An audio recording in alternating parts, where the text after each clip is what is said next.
there we go. There we go.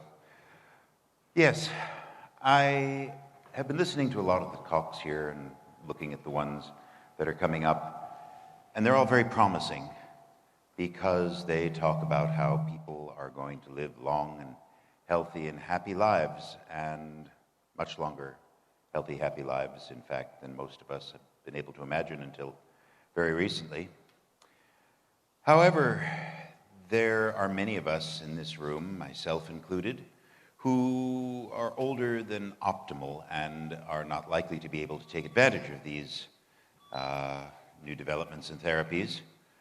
We are what I would call the Moses generation. Those of you that are familiar with the Old Testament remember that Moses led the Israelites through the wilderness for 40 years to the Promised Land, but God wouldn't let him see it. No, he'd let him see it, but he wouldn't let him visit.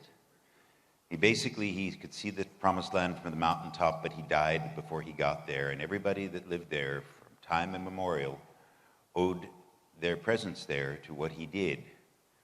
Some of us, Mrs. Garin, for instance, myself, a few others, may be the Moses generation. We're not going to live long enough to take advantage of the therapies that we are developing. And so because of that, we need to consider a plan B.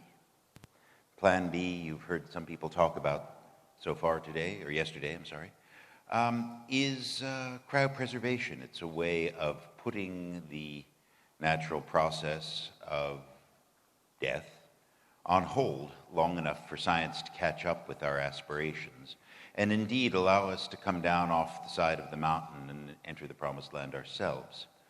Now, for that purpose, we have cryonics, cryopreservation. And I'd like to talk to you today about cryonics. It is a very promising technique. It's been around for actually quite a long time. We have in this room Steve Garin from TransTime, who runs a cryonics company. I happen to consult for them as well.